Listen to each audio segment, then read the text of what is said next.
the 7th annual Kombinatas festival fast approaching, we are revisiting some of the most compelling events from the last year's main stage. And here we come to the last recording, the keynote by Jurgis Kazimieras Staniškis. The keynote was titled Sustainable Development, New Economic, Environmental, Social Systems for Human Survival. Sorry, I'm just recently had eye surgery, so I have to keep dark glasses in order to protect eye from direct lighting. So my communication is a bit limited today, but I ask you for understanding. The content of my presentation. Introduction. Instead of introduction, I'm going to tell you a short story on Easter Island, the problem of economic growth, sustainable development, the report of United Nations Independent Group of Scientists for Global Sustainable Development report, how to achieve sustainable development, 5 practical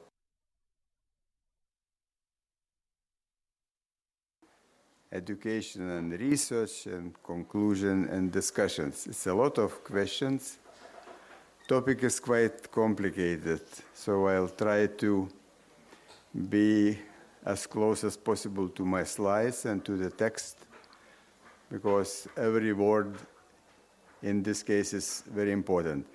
Just for the beginning, I would like to ask you, how many of you are familiar with the concept and the principles of sustainable development? Please raise your hands. Well, not so bad. Okay.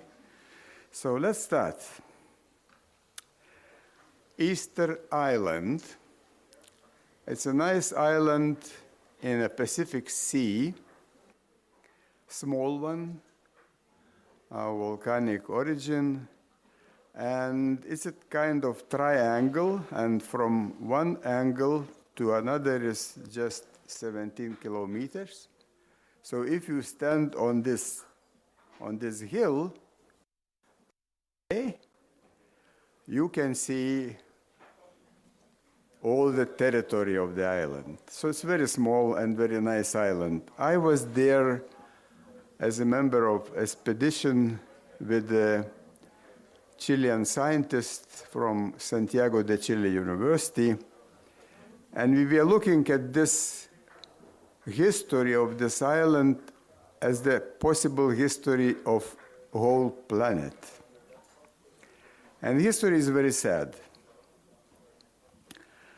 Legend says that King Hotomat landed his canoe, thus beginning the occupation of Eastern Island 1,300 years ago. The first Icelanders found a lush, it means very green island, filled with giant palms and rich volcanic soil. And in 1550, the population was between 7,000 and 9,000. And then this population in one time was about 20,000 people. By the way, this island is 4,000 kilometers from Chile and 3,500 kilometers from Polynesian islands. So nobody knows how they managed to come here 1,300 years ago. But this happened. They were clans, and all of them started to construct statute, big one.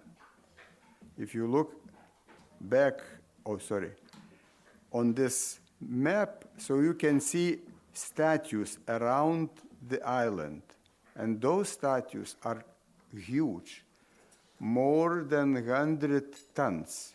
In some cases, 300 tons, one statue. It's a question how they managed to transport those statues along the island. And still it's not clear. Dutch explorer Jacob Roggeveen was the first who landed there in Easter Day.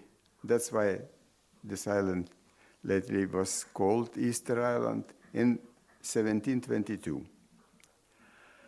And they started to cut trees because they needed trees for somehow how to transport those statues. They needed trees to get fire.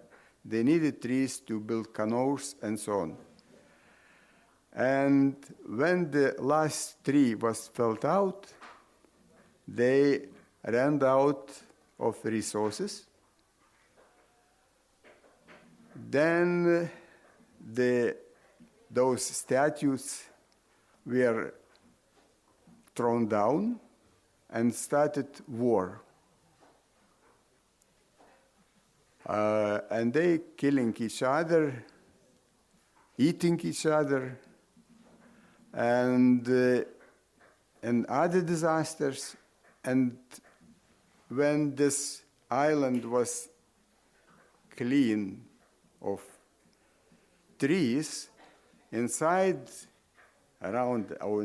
or in the middle of ocean, the winds throw away all the cultural soil, and suddenly they appeared living on the cliff only, on a volcanic cliff. And this was a disaster, and this was the end.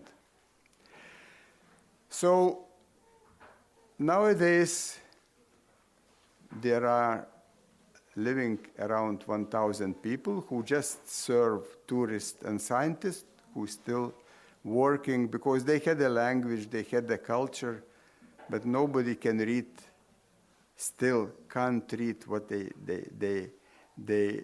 managed to write. So this is the carving process, how they produce those caves. Those caves are when they were destroyed. And Japanese, they constructed special crane, collected the remnants of those statues and rebuilt just for the tourism to show how those statues were looking like this. That's it. So what is the conclusion of it? That Eastern Islanders didn't take the necessary steps to prevent passing the critical threshold. And today, our world also shows signs that we are approaching the same problem. We are not just approaching, we already approached, to which we need to find solution. We are living on much larger scale, but could be the same with us? Most probably yes.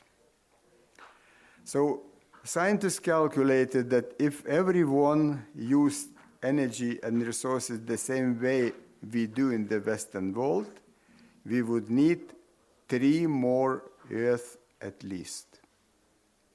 And we have only 1. So this is the problem of economic growth. But according to our economic and social systems, the growth is a need just to keep this economic development. The tricky part of it is that free market system is fundamentally dependent on growth. So growth is a structural imperative. Maybe you remember that when we have a recession or problems with the economy, our politicians say, what do they say? We have to consume more. This is absolutely wrong. Absolutely wrong. So we can't do this. This is not a solution. It's the step just to tragedy. So something has to be done to change development, to change its philosophy, theory, and methods. If societies want to reverse these negative trends, as Albert Einstein wrote, he was a wise guy, really. Today's problems cannot be solved if we still think the way we thought when we created them.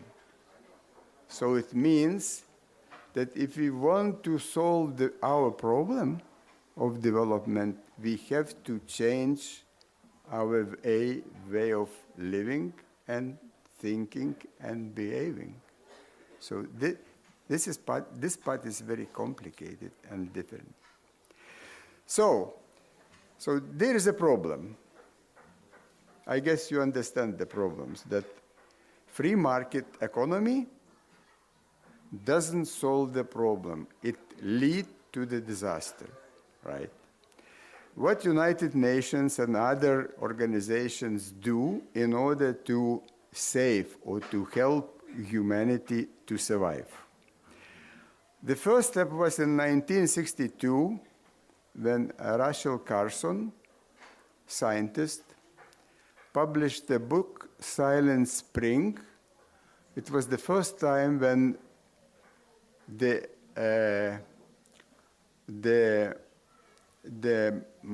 input or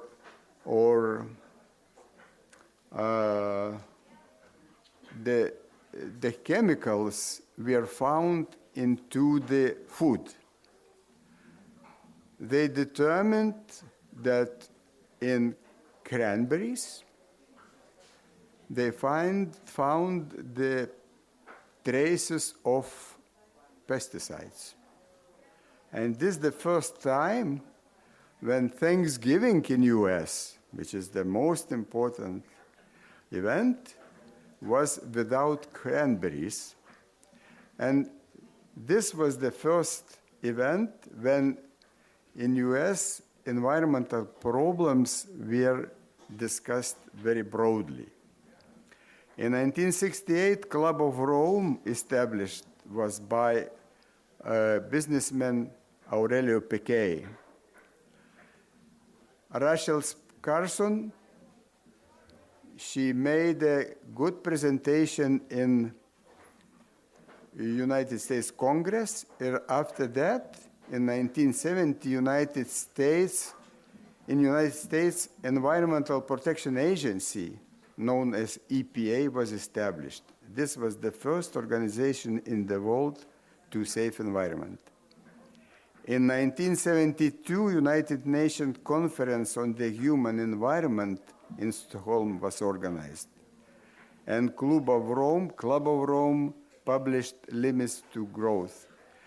This was the best moment to change the direction of development, because the world was worried that something is going wrong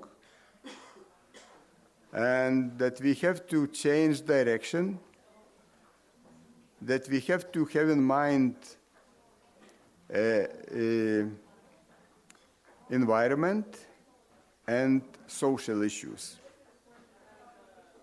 But happened absolutely different. In 1980s, Maggie Thatcher came to the power in UK. Ronald Reagan came to the power in US. And Milford Friedman, as a leader of Chicago economists, became a very famous scientist. Those three people did a huge damage to the world, to the planet. Even some politicians say that they were great leaders, but those great leaders, maybe the great leaders, by the way, when Thatcher gets this position as a prime minister in 1980s, I've been working in UK at Manchester University, and I saw this process. It was terrible. It was terrible. This lady, really, Iron Lady, in bed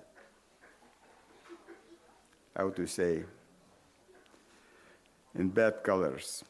Okay, this didn't happen, and free market started to development to very fast development. In 1992, United Nations organized summit in Rio de Janeiro. It's a very famous meeting when sustainable development finally was recognized as a strategy for human survival. After that, there were Rio +20 summit, and in 2015, United Nations General Assembly accepted 2030 Agenda and 17 goals. What is sustainable development? So, for sustainable development, human beings are at the center of concern because they are entitled to a healthy and productive life in a harmony with nature.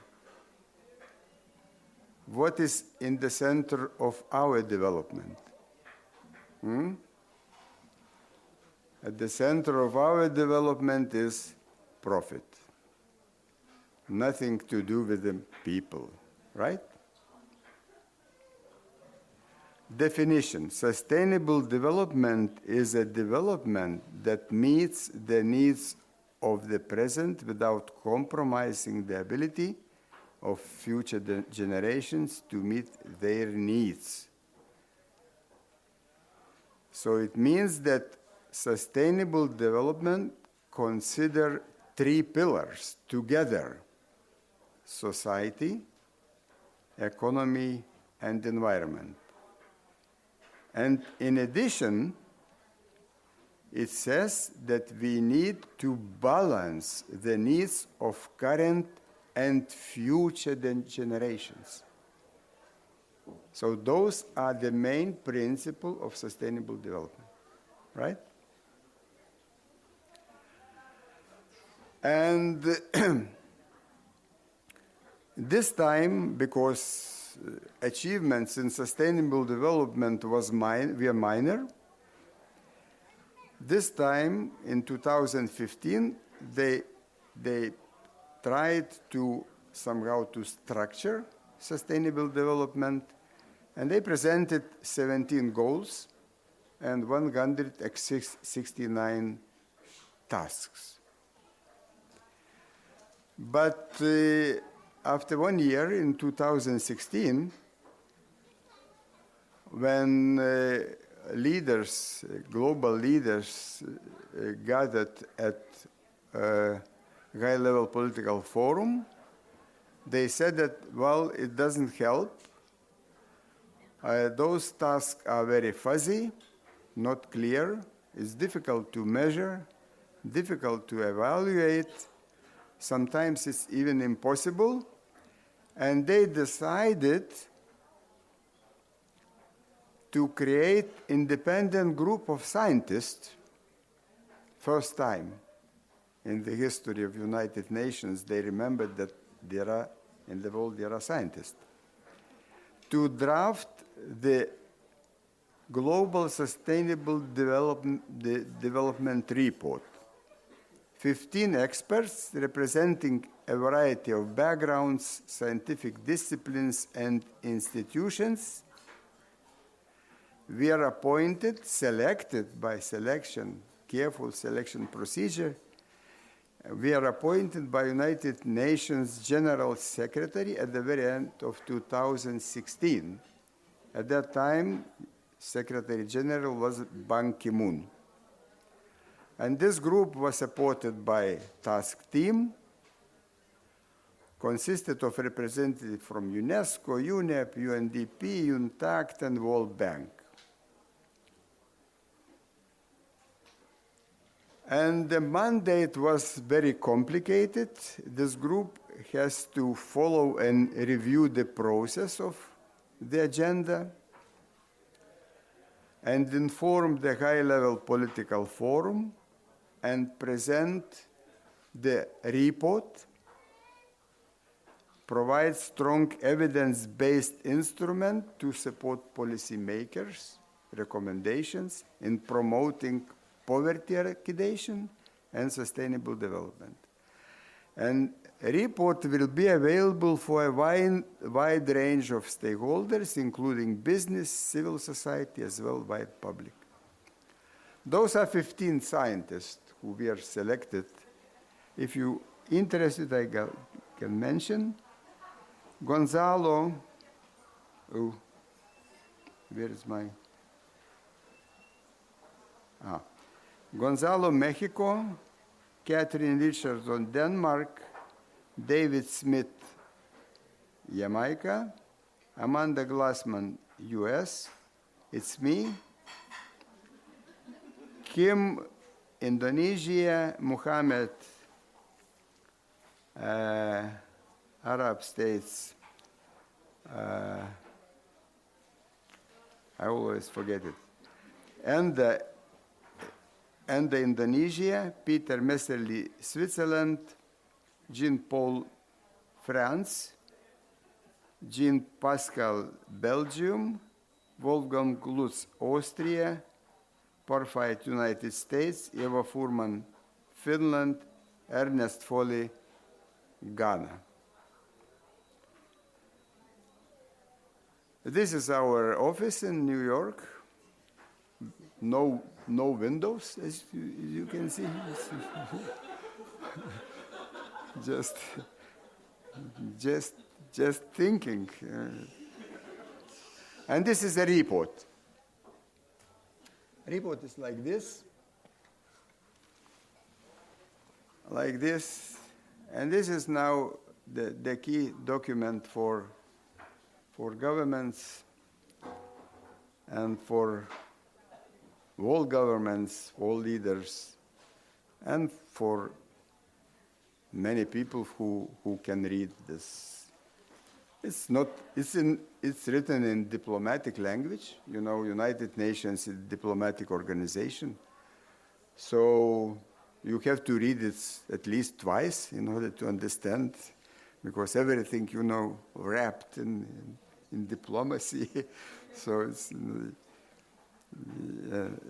and it is done not by us. We did as we understand, but then there were guys, there was a group of experts who changed this language into diplomatic, and at the very beginning I was, you know, shocked that I thought that it's everything missing. But then when I read 3 times carefully, I found out that everything in place, but different place. You know, it's constructed in different way. Okay. So what are the key messages? There are some very key messages. Messages, revolutionary messages, not evolutionary, revolutionary messages.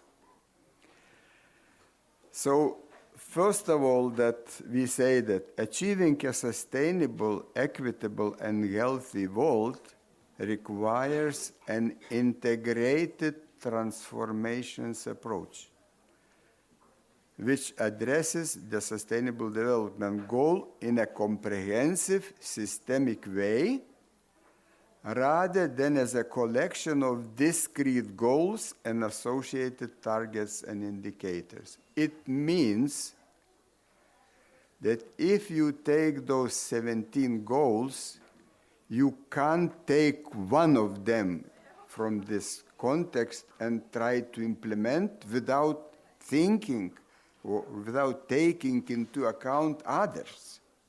This is wrong. What we do now in Europe, we took our attention to climate change. Well, climate change is only one of the goals of sustainable development. And we try to solve this by technical means, minimizing emissions of CO2. So this is very primitive, and I'll guarantee that it will not be successful, because it's impossible to solve the problem in this way. It should be dealing in a systematic way rather than as a collection or separate goal. So this one thing. With just 10 years to go, countries and regions urgently need to design and implement integrated, context-sensitive, and attainable pathways towards achieving transformations at all levels and scales. We said this in the year 2020. So 10 years come in 2030. It means that if we are not going to take those steps, urgent and brave steps, from 2030, irreversible changes will happen in global ecosystems. They started already, but then it will be very bad. And extremely bad will be after 10 years and 10 years and so on. So one thing.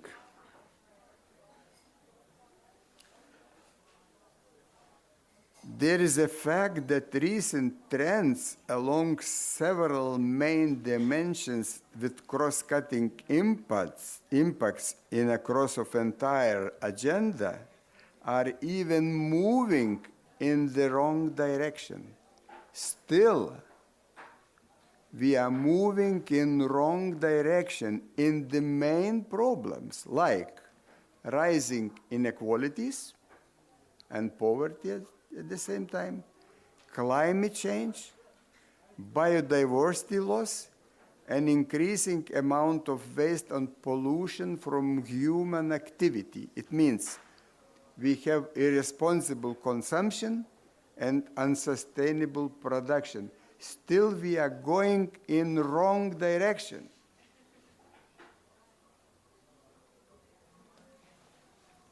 And once again, in 2030, we reach tipping points. It means if you take that tipping point, when we change direction in global ecosystem. This global ecosystem starts with irreversible changes, negative changes. So there are a lot of measures. If you really, you raised a hand that you're familiar with some methods in sustainable development, there are a lot of them today. For instance, resource efficient and cleaner production, pollution prevention and preventive innovations, product eco-design, life cycle assessment, environmental management and environment management accounting, circular economy, integrated waste management, responsible consumption, so-called product service systems, sustainable development indicators and reporting, environmental labeling, environmental product declarations, industrial ecology, dematerialization, biomimicry, corporate social responsibility, natural capitalism, sharing economy, shareholder economy, basic income guarantee, creative capitalism. Everything in place. So many methods. Yeah? Science developed so many methods. Nothing is going. Nothing. Nothing, absolutely. And to say something that me and my institute, we used all those and developed some of them, or I modified it a little bit. The main of them is resource efficient and cleaner production. If you do this in the right way, you can all the rest of models integrate in this to one. But no result. And why there is no result? And we gave the answer. We gave the answer. Because those methods are just necessary conditions, but are not sufficient. Necessary, but not sufficient. What is sufficient? Sufficient is transformations in social, environmental, economic system. So those methods which are listed right now, they just reduce unsustainability. And we say that unsustainability reduction achieved by incremental changes does not lead to sustainability. This is crucial. And this is what people don't understand. People in the world, 99%. The move towards sustainable development requires to make transformations in all spheres of our life. This is very difficult. If you look at this situation where we are now, this is almost impossible.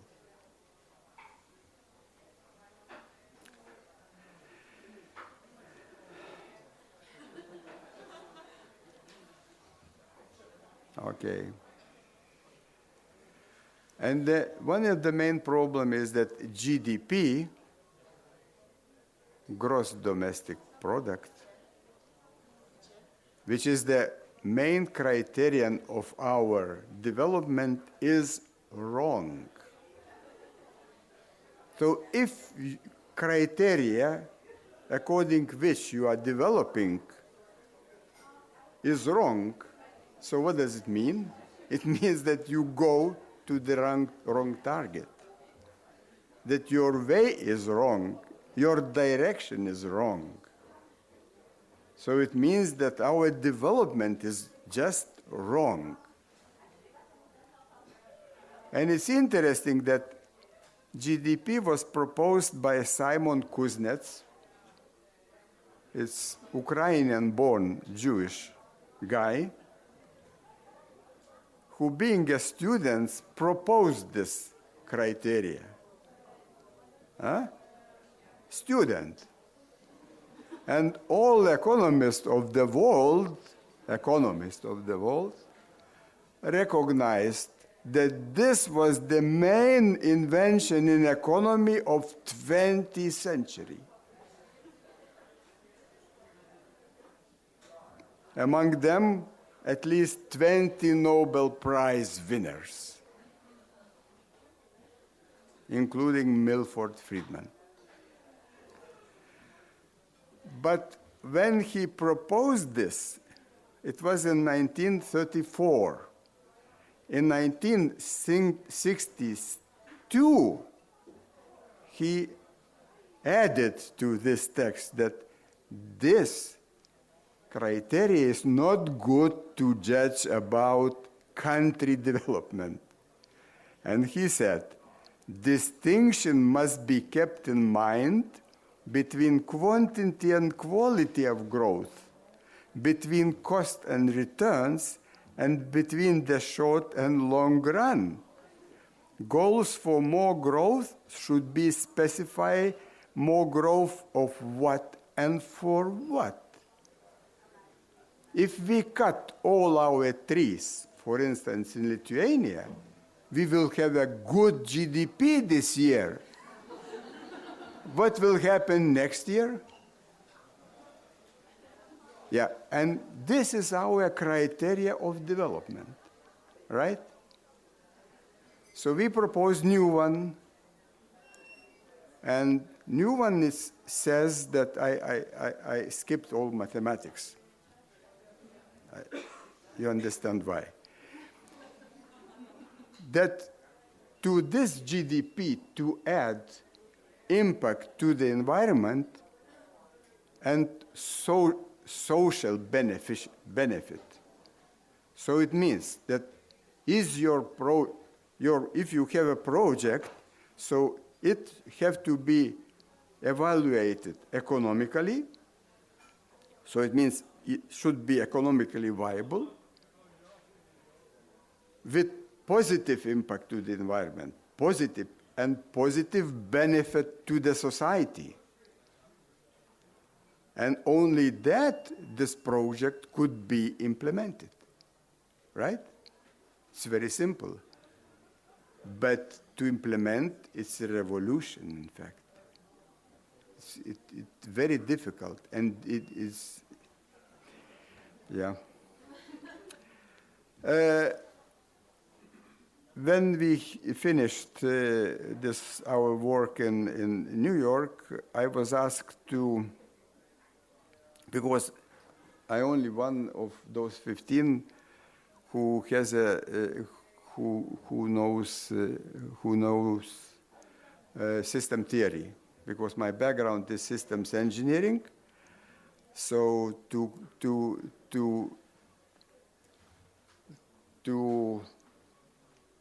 present all those ideas mathematically, and I did this, and in 2022 in Switzerland, Springer Nature was published this book, Transformation of Business Organization Towards Sustainability Systems Approach. If somebody wants to sleep good, enough, one page in the evening, and I guarantee you that everything will be fine. Okay.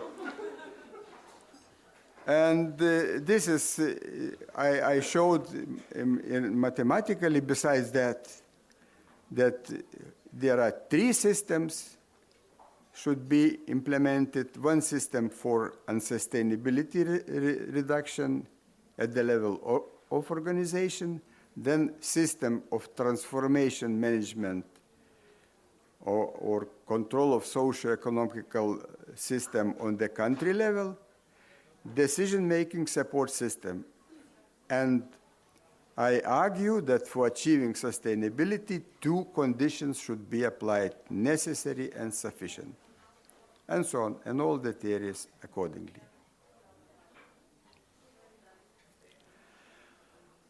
Yeah, especially in Lithuania, maybe in other countries too, everybody believes that technology will save all the problems. No. Especially now, new technologies are very effective, but very dangerous. We call them kind of destructive technologies. So, yes, they could be very useful, but you know, people are such creation that they try to use this all scientific achievements against the people. So those technologies, new technologies, are very, in this sense, are very dangerous. So just the last sentence. Technology will be an important enabler. In other words, remember, we are designing a society, not a gadget. In sustainable development, people in the center. People in the center of development, not technologies. Technologies, yes, but we have to be careful and we have to be cautious when it comes to technologies. Well, few practical things, because I am talking just a lot of theoretical issues.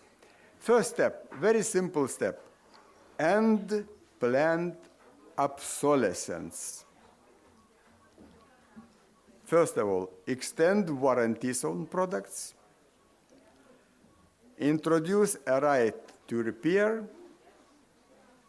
switch to a lease model for large appliances and devices, product service systems, and chemical leasing. Cut advertising. Can you imagine? Yeah. We still produce or train in universities, advertising, marketing. Shift from ownership to usership and food waste, and scale down ecologically destructive industries and technologies, just as I was mentioned before. Education. Well, it's very difficult to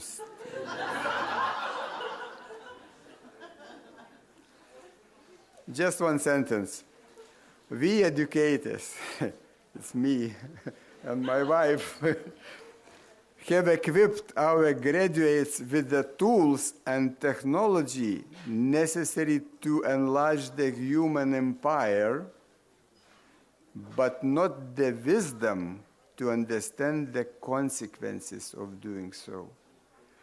So we educate a lot of methods, but we don't talk about dangers, about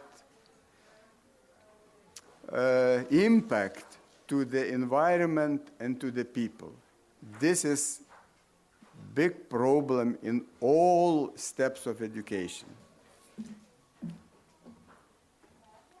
And the solution is transdisciplinary.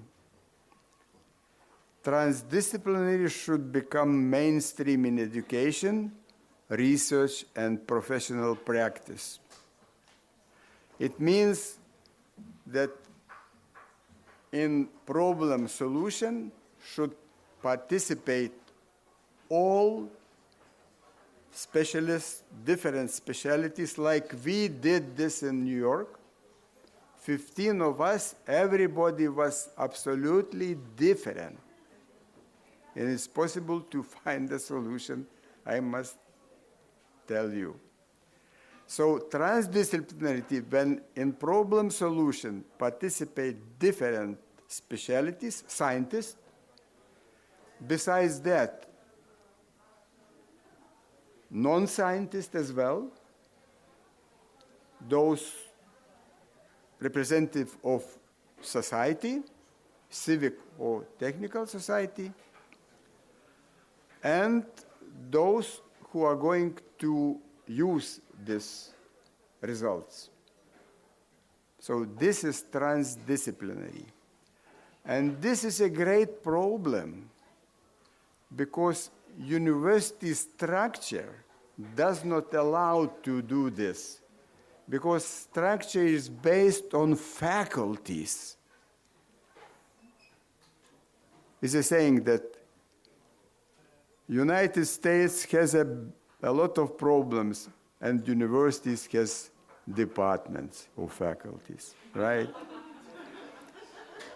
So it means that the university of the future will be inclusive of broad swath of population actively engaged in issues that concern them, relatively open to commercial influence, and fundamentally interdisciplinary in its approach to both teaching and research.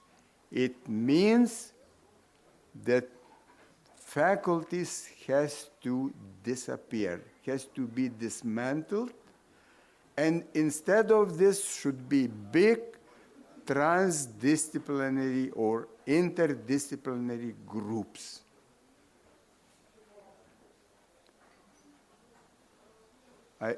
Can you imagine how to do this today?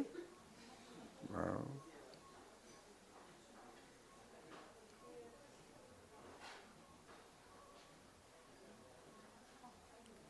Okay, a lot of conclusions. After decades of incremental progress, it is now clear that achieving a sustainable relationship between people and planet will require a transformative response. Transformations towards sustainability involve profound systemic changes that reach across social, cultural, political, economical, and technical domains.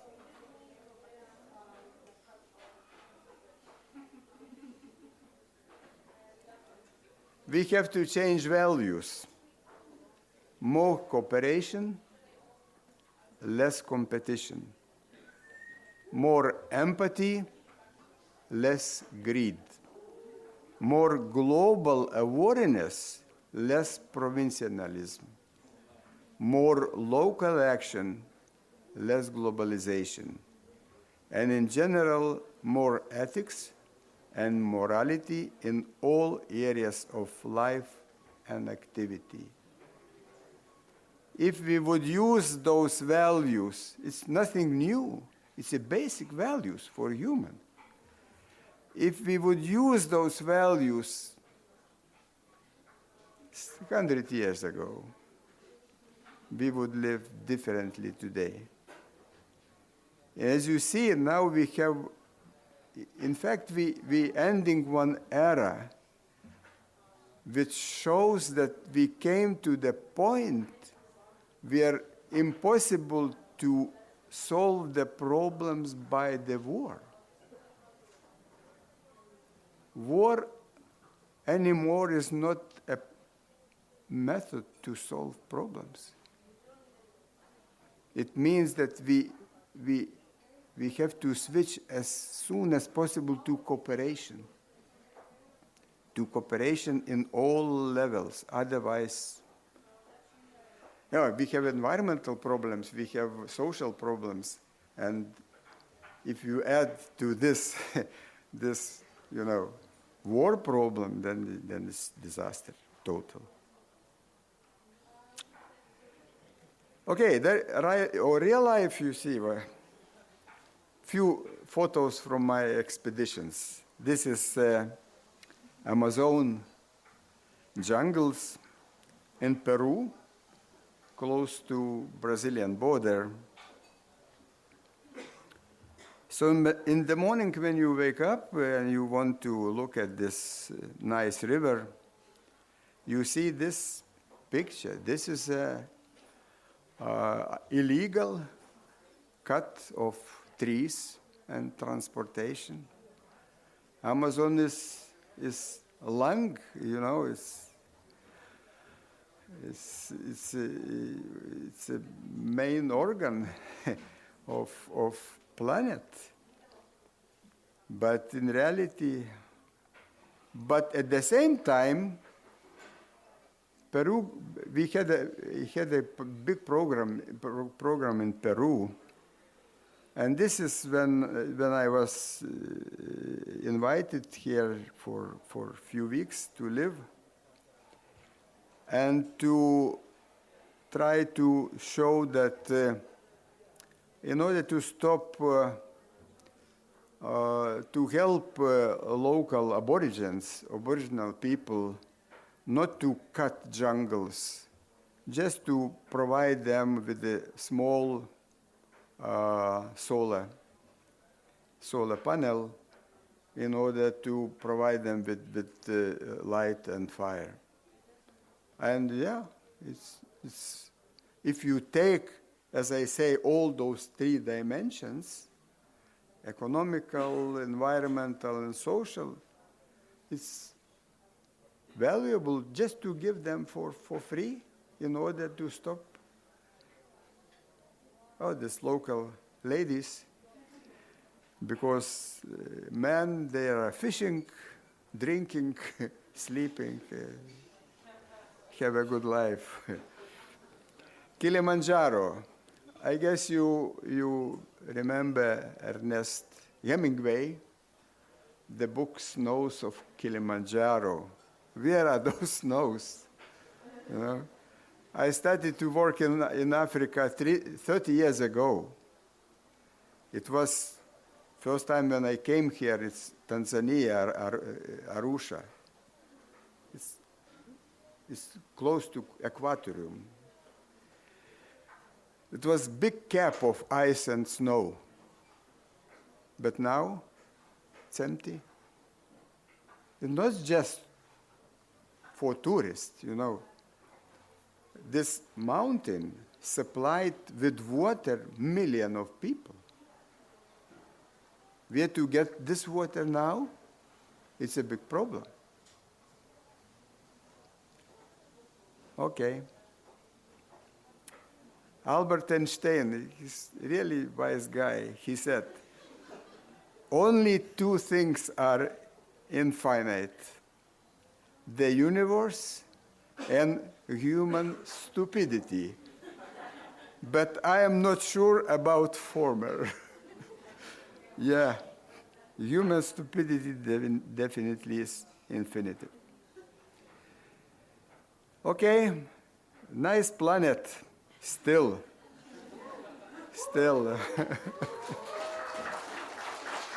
Thank you.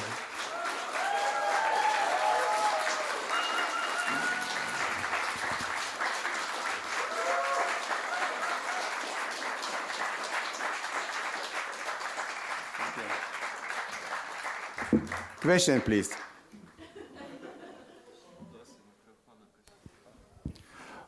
Thank you very much for your presentation. My name is Andrei.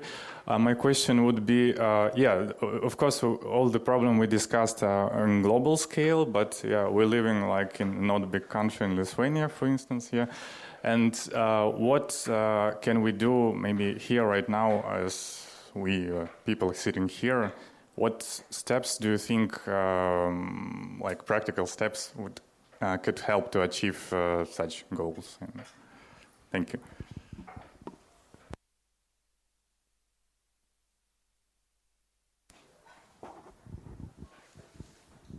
As ordinary people, you can do what you want. But if you once started to do and achieved some results, you have to go to government. In order to do some transformations in legal and social system, that what you managed to do, that everybody could do this. I'll tell you the story.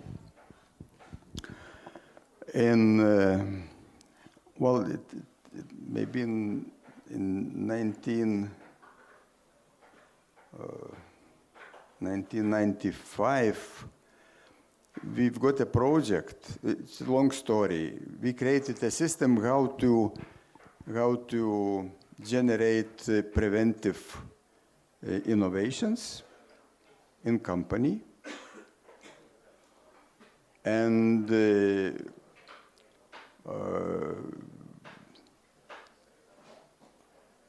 those projects already they had 3 dimensions: environmental, social, global, local, and economical. It's very, very, very good system. And then we showed this. I made a presentation at UNEP in Paris. They said, "Why not? Let's try to implement, but for that we needed bank." Then I had contacts with ministers high-level ministers of those Nordic countries, and they allocated for us a bank, Nordic Environment Financing Corporation, and we started to do this. And it took 10 years. Fantastic results. We generated something like, we've got 15 million euro for that, for the beginning. It was a revolving fund, and from repaid money we provided new investments, new. And after 10 years, Lithuania became member of EU. They said that, okay, now you are members of European Union, you have to do yourself. And bank said we are now going to Ukraine because they were candidates at the time. And then I went to our banks, to our government, And banks, they said, well, it's complicated. We don't know what is a cleaner production, environmental management. No. We don't do this. Government, environmental ministry, they said, yes, maybe. We tried one circle 1 year. Said, no, it's complicated. That's it. Then we implemented this system by United Nations project in more than 20 world countries. And today in some countries like Vietnam, Guatemala, it's working perfect. So we couldn't do this. And it means that our result in Lithuania is almost zero. Certainly, we trained a lot of people, and we did something, but not. It's a mission. It's a mission-based project, which is now it's the how to say, it's very modern approach. So what I say, you can do what you want, but you have to think that do to the end, up to the end. And when everybody will do this, if you succeeded. Sustainable development everywhere, in all activity. So do as you understand, and you have possibilities.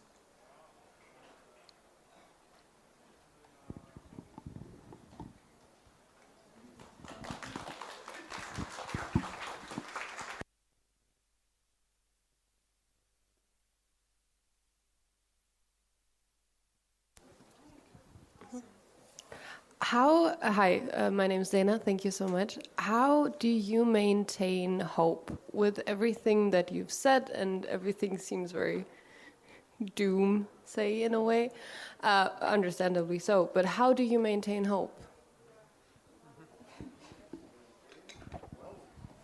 Viltį, neprarandat vilties. Well, this is,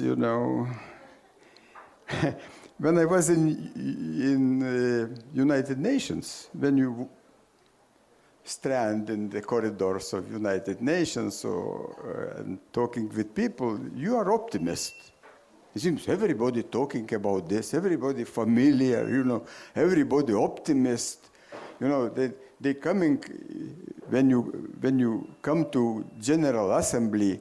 For instance, we presented this report to the General Assembly in 2019. 70 presidents were talking about this. All positive, nice, important, in time, everything fine. And they came back and they don't do anything.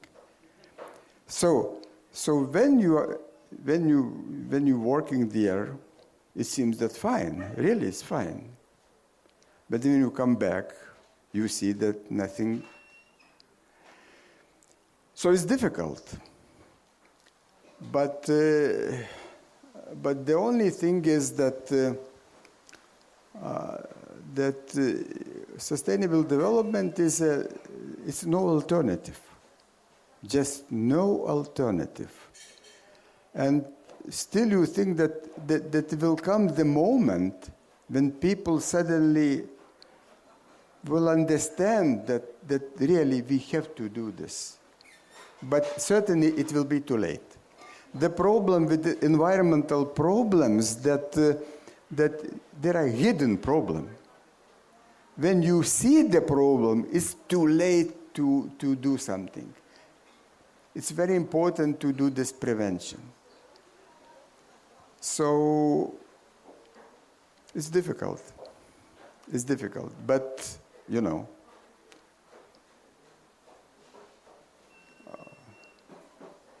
hope is always there. And sometimes bigger, sometimes smaller, but you need hope. Otherwise, it's very difficult to live. But certainly, especially after we spent a week in World Bank, and we had a possibility to look at the real results on the planet, which I can't disclose here. So it's really difficult to sleep.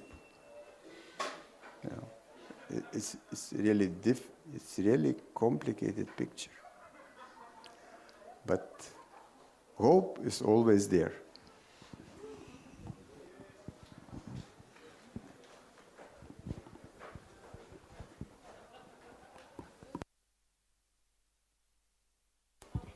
Hi, thank you. So, very short question. Do you read any of the degrowth literature or degrowth arguments? Are you acquainted? And is it very difficult from what you're suggesting? And just what's your opinion on that?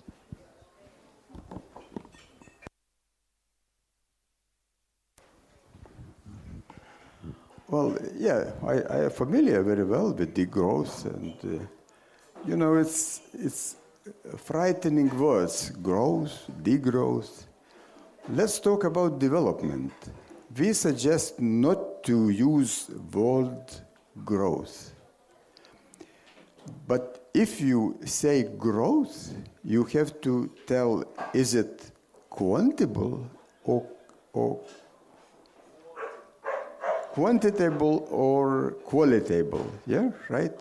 So impossible only qualitable growth. Quantitable growth already impossible anymore. But the better to use word development, sustainable development, because growth sounds not good.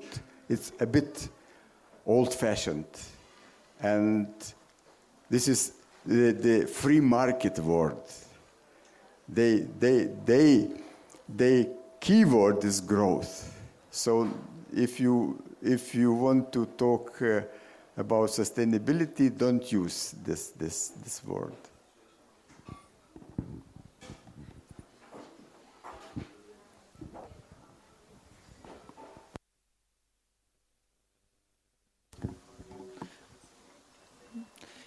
Thank you.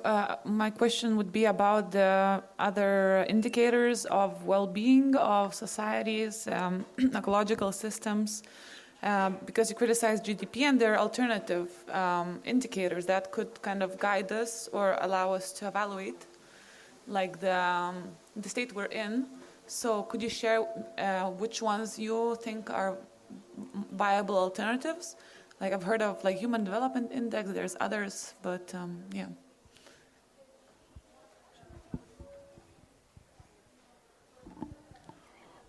Yeah, this is a problem here because there are many indicators, new one, but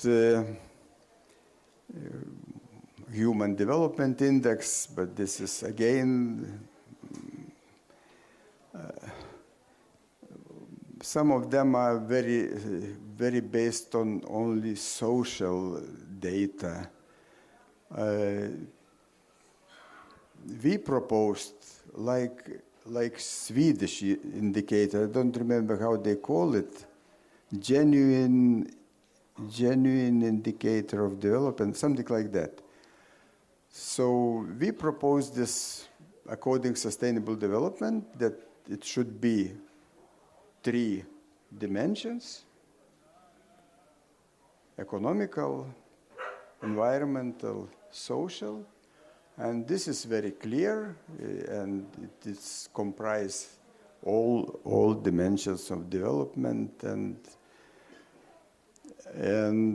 I think that the world will use something like that, at least like this structure, because there are 3 dimensions. You have to measure all those 3 dimensions and put into one.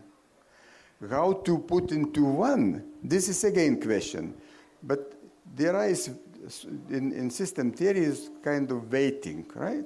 Weighting coefficients. And each country, depending on situation, they put own weights on economical, on economy, or on environment, on social issues. So still there is no unique decision what should be. But I think that the easiest way, what I am saying, not to use, because when you say GDP is totally wrong, as I said, it sounds very bad for many people who think, wow, it's not true. So it's more diplomatic as you say, yes, GDP should be somehow expanded with some two dimensions, so a bit like GDP, but more correct GDP and with some expansion. So I think that this approach would be more attractive and more annoying, because when you say just GDP is wrong, wow.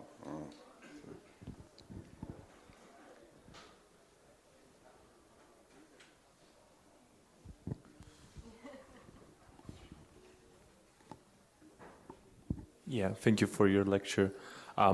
Since we already discussed a little bit about degrowth, how is what you're talking about, the economic system, how is that would be related to donut economics? Have you heard about that sort of economic system?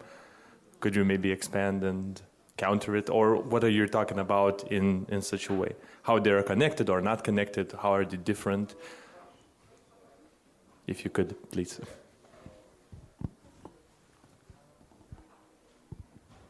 As donut economy, my wife is expert on donut economy. You know, all those economies,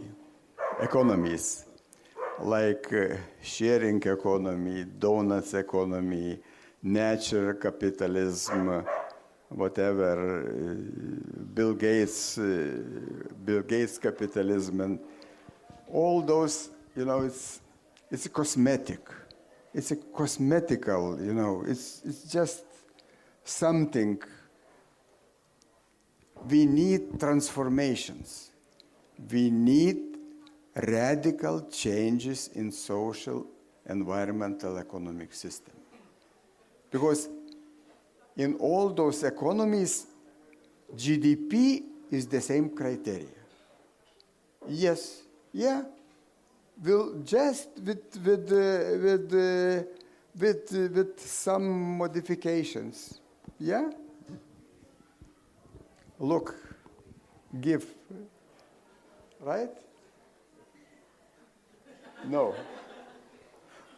Okay, maybe I'm not good on this donuts, but natural capitalism, sharing capitalism is no transformations in social economical system.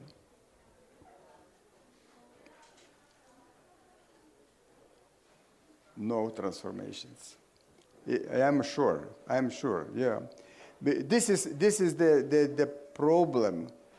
This is the problem. Because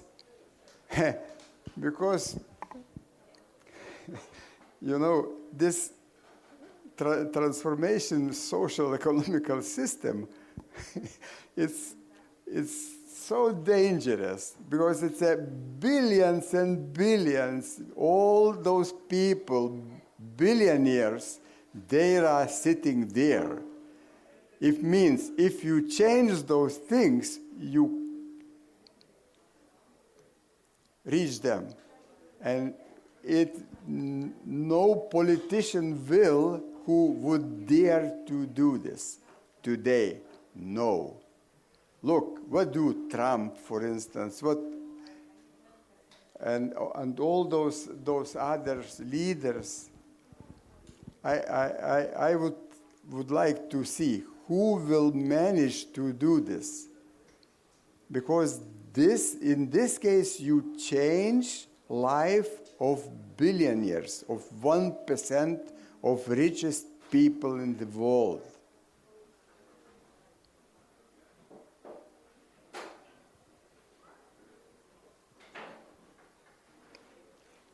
Yeah?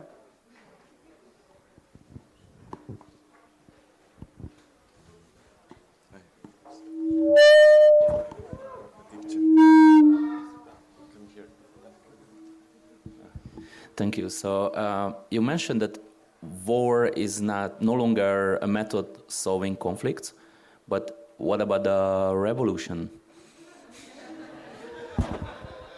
Revolution?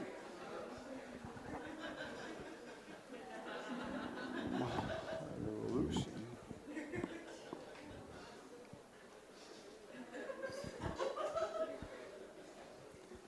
I don't know. Revolution. Maybe. Maybe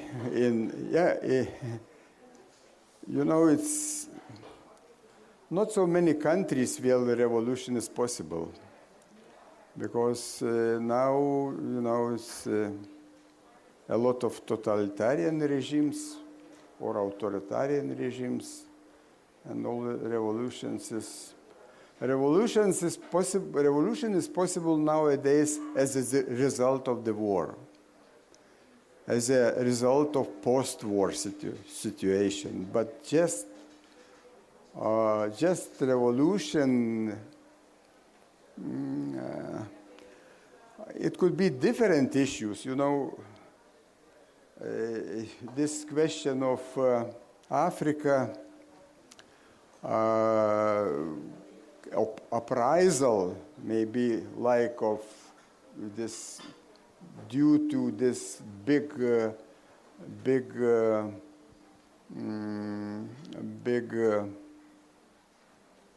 difference in living standards.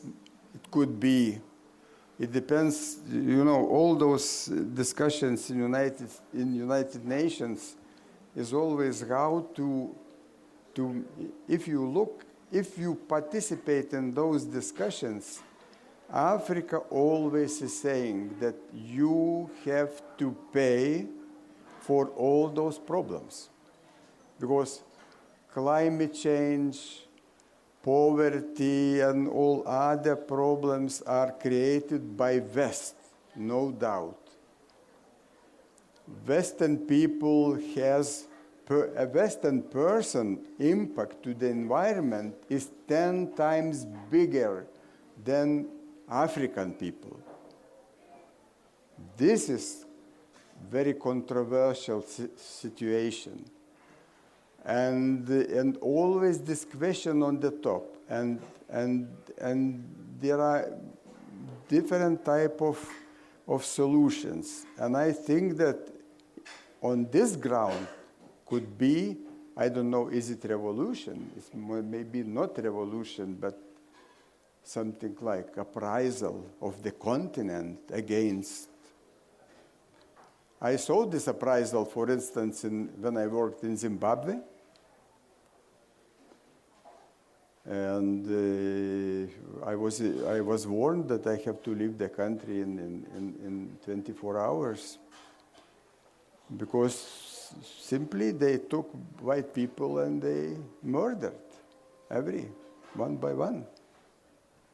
But they certainly not me, but those who had farmers, local farmers. So this kind of appraisal, I think it's possible in nearest future, if we are not going to do something for this continent. But revolution as a post-war revolution, yes. But just in peaceful time, I doubt. Revolution for sustainable development, I doubt.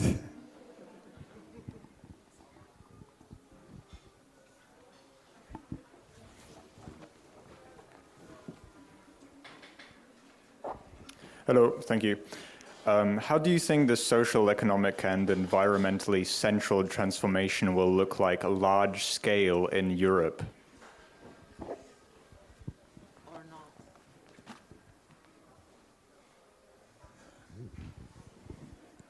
Yes, circular economy is a very technical approach. So first of all, it's nothing new.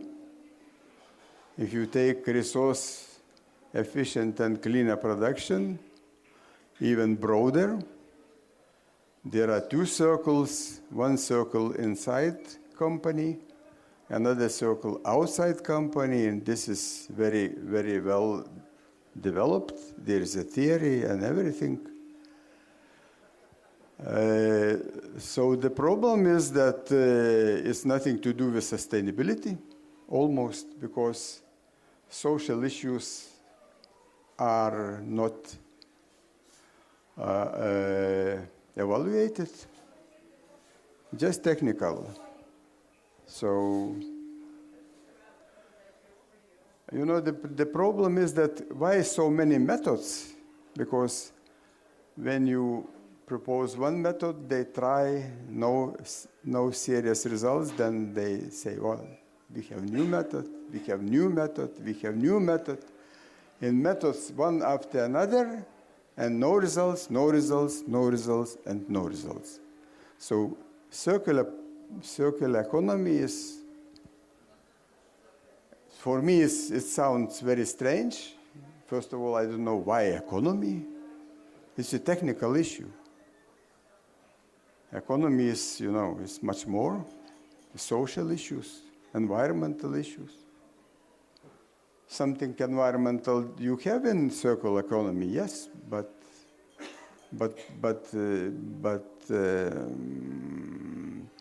in resource efficient and cleaner production, this is presented much better.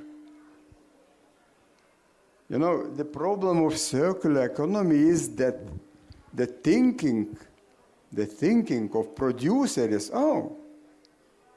there's a circular economy, so I don't need to minimize or prevent waste because there is solution. There is no solution. No solution. Any recycling is economically not profitable. Any.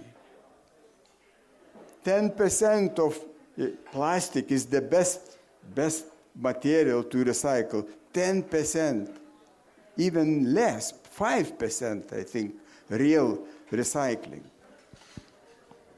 Any recycling is not profitable economically, not viable economically. So when you think about resource efficient and cleaner production, so we say totally different, that you have to minimize waste inside the company as much as possible. It means that if there is a waste, you take this immediately and you return back to the process, right? But if it's a circular economy, so you mixed everything, right? Because it's not interest of you. And you have a mixture of emissions, and you can't use this mixture of emissions. There are some issues good, certainly, when it comes, when you repairing, when you reusing, when you remanufacturing. Those are okay, but this is different issues. So I think this. And it's not popular, it's just only in Europe and China. Not very popular approach, and I think it soon disappear. It's my opinion.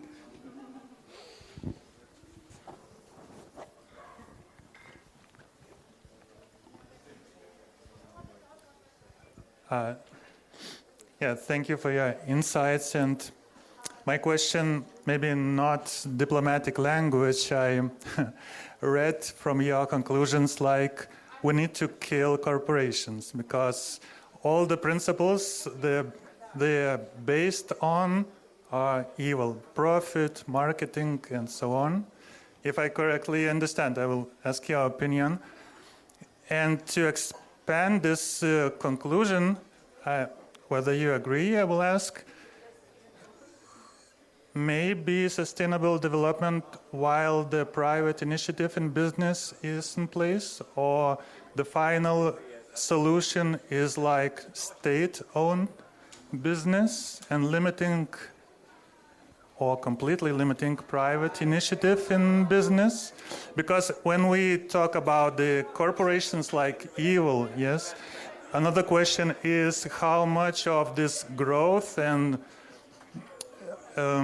aspire to the wealth in the blood of every or most of the people. So maybe the final solution is that the state puts the limits and only then the economy will be sustainable. If we leave it for the private initiative, it will run to the ruins. What do you think about it?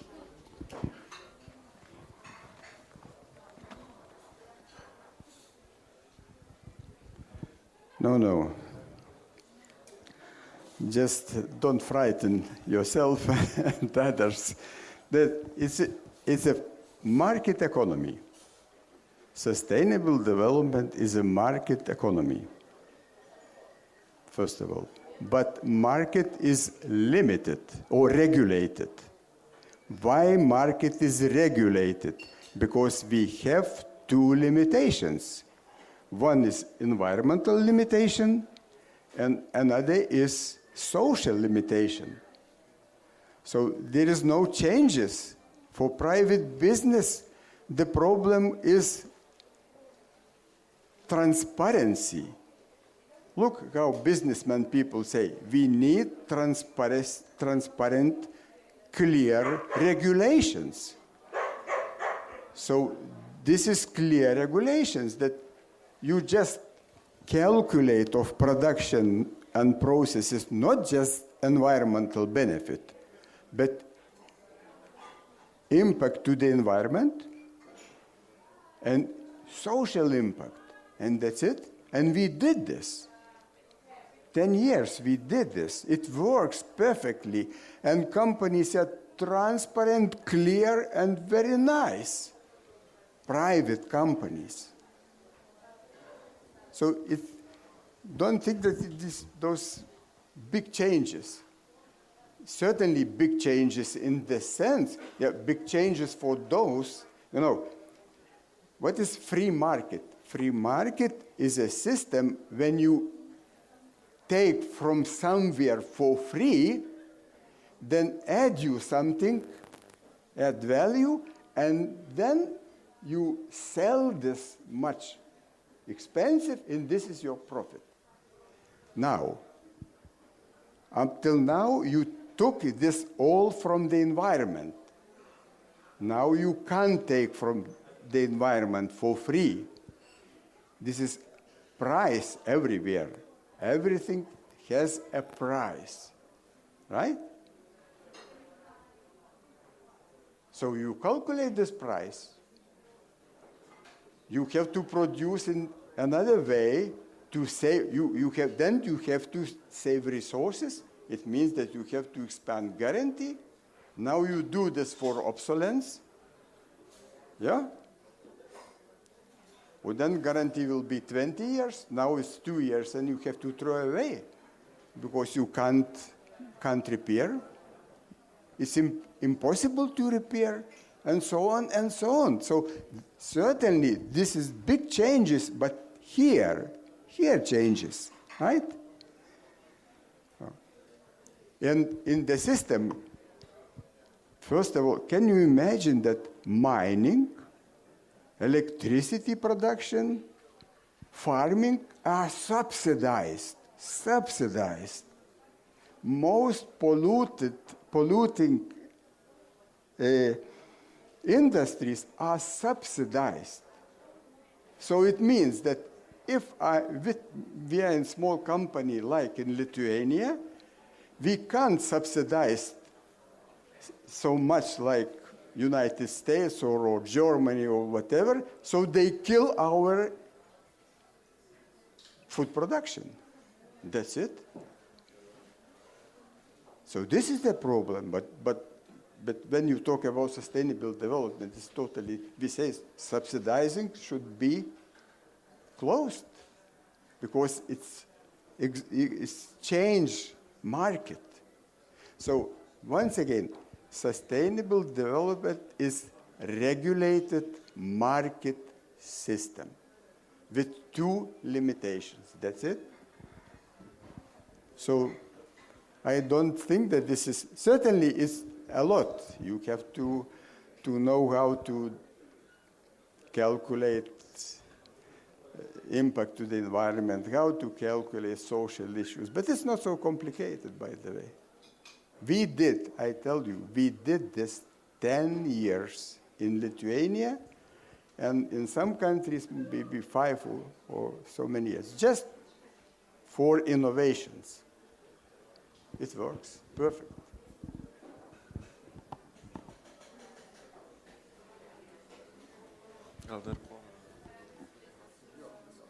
So, one more last question.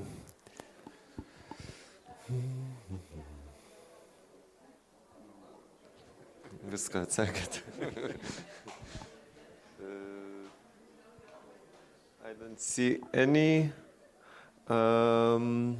Okay, maybe you wanna, I will ask you. Maybe you can comment a bit more about this change from ownership to usership. What are the limits and possibilities? If you take a bit more complicated device, like, for instance, a refrigerator, so in fact, you don't need a refrigerator as such, right? You need a service of cooling. So then you go to company which produce refrigerator, say, I would like to have a cooling service, size, volume, color, whatever, and you rent it. And you pay for rent. After some years, you made some construction changes in your room or house. You say, no, this is now, refrigerator is not good for us. Please take back. We need another one, and so on. And company take it back and rent for another. And what's out of it? First of all, you don't have a problem. Yeah? This is not your business to repair it, or what to do when it's out of order. One thing. Another thing, for producer, he has an interest to produce very good quality of this product, because it should serve as long as possible. It's resource efficiency. That's it. But isn't this like you will own nothing and be happy?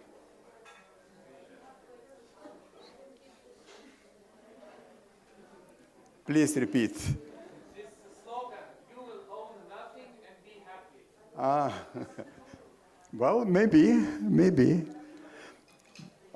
We live in countryside. You know? We have a big garden. We need a lot of equipment, right? And I see this. What's happening? I would prefer not to have any equipment, because I use it just in summertime. Why do I need? I have to store it, I have to repair it, I have to clean it, and so on and so on. I would happy to have this service, and that's it. So this is a very good system, but production has to change attitude. Now they produce two obsolences. You have to throw away as soon as possible because you can't repair it. We have to throw away how many devices? Because it's impossible to repair. So it's nonsense, total nonsense. So it's a very good approach, but nobody is interested in this. For producer, so when resources will have a cost, real cost, then it will change. But as long as resources are for free, then we have what we have. So thank you very much. Thank you very much for your questions and interest. And, thank you. Thank you.